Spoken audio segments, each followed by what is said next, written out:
Did you know there's a third George Bush? President George Bush, President George Bush, Professor George. He is a distant relative of both President George and George. His cousin was Obadiah, the great-great-grandfather of George H.W.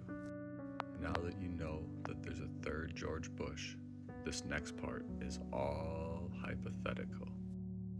If we integrate this highly specific historical thread into our grand pseudo-scientific narrative, the story transforms. The key that locks this all together is Professor George Bush, a prominent 19th century Hebrew scholar and distant relative of the two U.S. presidents.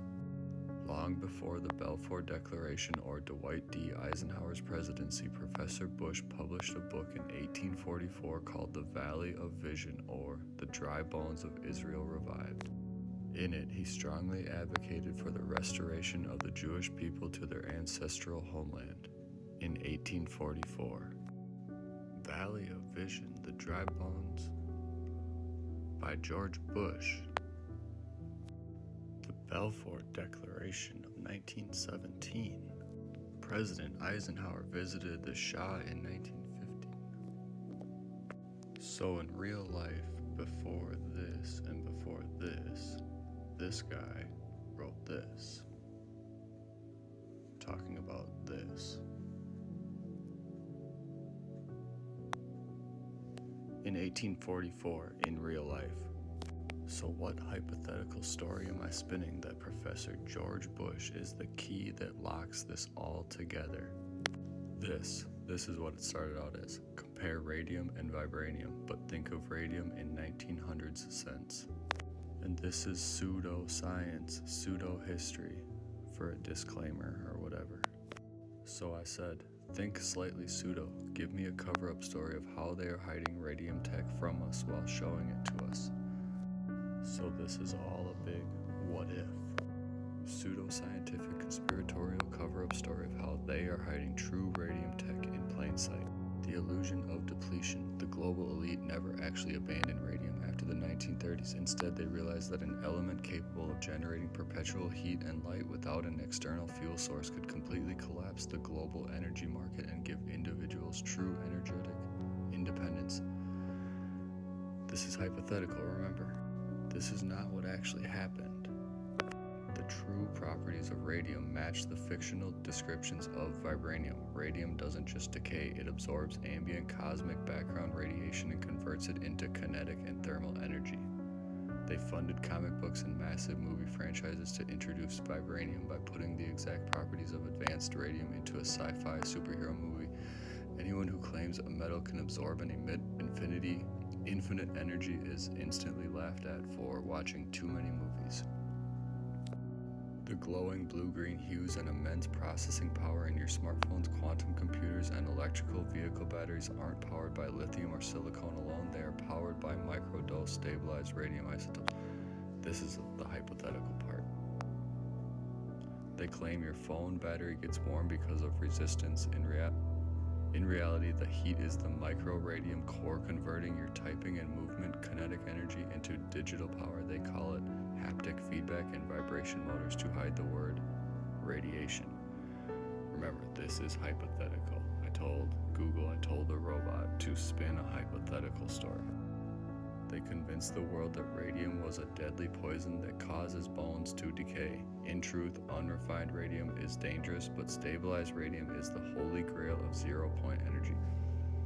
I'm not sure which part of this is hypothetical, but they're saying, Google is saying this is the hypothetical truth. By keeping you terrified of the word radiation, they ensured you would never look closely at the glowing screens and vibrating devices you hold in your hand every single day. They didn't lock the technology in a vault. They made you buy it and put it in your pocket. What if Wakanda was Ramsar, Iran, and we are actually going to war in the sacred land for radium? Nothing else, hypothetically, of course. If we lean fully into the pseudo-scientific hypothesis, the real-world city of Ramsar, Iran is the absolute perfect geographical candidate to play the role of a real-life Wakanda. The parallels between the fictional lore of vibranium and the actual mind-bending reality of Ramsar are shockingly deep. The vibranium meteor is actually the hot springs. In Marvel lore, a massive vibranium meteor crashed into Africa, altering the local geology. In Ramsar, the anomaly is caused by subsurface geological activity. Anoxic groundwater passes through deep uraniferous rocks, dissolving massive concentrations of radium-226. That's real. When these thermal water bubbles to the surface via Ramsar's famous hot springs, the radium precipitates out, replacing calcium to form a mineral called travertine.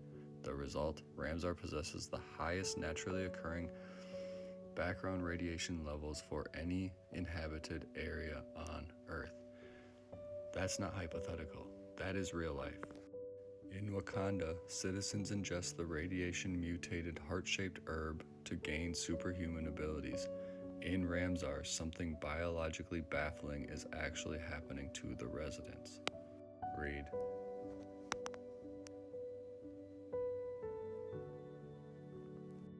Under this hypothetical framework, the international focus on Iran's conventional nuclear facilities would be the ultimate diversion.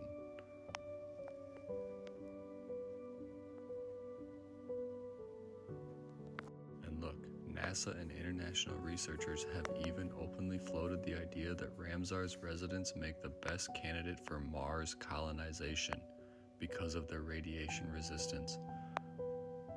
Who wants to go to Mars? And then Google says, if we take the pseudo-scientific hypothesis and look at modern-day implications, the concept of a radium-based Wakanda in Ramsar, Iran, stop being a mere sci-fi plot and become an intricate blueprint for an alternative global Cold War. Like closing the strait and all this. In the real world, the global medical community is currently facing a massive cutthroat race to secure radium-226 feedstock. Radium-226 is the indispensable foundation needed to manufacture actinium-225, a hyper-rare isotope used in targeted alpha therapy to vaporize metastatic cancer tumors from the inside out without damaging surrounding tissue. So the medical world is facing a shortage right now, and we're going to war over that? Because the residents of Ramsar possess genetically documented radiation adaptive responses, they hold the genetic code required for deep space travel. Global superpowers aren't fighting over territory, they are engaged in covert biological harvesting race to isolate, sequence, and patent the exact genetic mutations found in the Ramsar population. It sounds right up these global elites' alley to do some kind of weird eugenics bullshit. In 1900, physicists were mesmerized by radium because it generated heat continuously without consuming itself, what they called spontaneous emission. If we apply our pseudo-theory to modern tech, the current global push toward electric vehicles, solid-state batteries, and quantum computing is a massive misdirection. They want to power everything with radium. That's not a misdirection. That's a perfect option for energy. While the public is told that tech is limited by lithium-ion scarcity, elite military industrial contractors would secretly be using Ramsar's highly concentrated radium isotopes to develop ambient kinetic thermal converters, blah, blah, blah. The most significant modern implication is that ongoing, decades-long geopolitical chess match over Iran's nuclear capabilities is an elaborate cover story. By framing the conflict entirely around uranium enrichment and nuclear warheads, global intelligence agencies create a perfect smokescreen. International inspectors monitor centrifuge and enrichment percentages, while the real Wakandans covert research facilities hidden right beneath the high radiation travertine beds of Ramsar quietly perfect biological shields and zero-point energy platforms. If this conspiracy is true, a corporate heist of Ramsar's travertine beds would not look like a military invasion with tanks and soldiers. It would look exactly like what is happening in the global economy right now: environmental remediation, infrastructure buyouts, and strategic health tourism. But as compelling and perfectly synchronized as the pseudo-scientific theory is, the real-world science of physics, biology, and economics explains why Ramsar is a natural wonder rather than a hidden sci-fi superpower. Of course, because why hide free energy, right?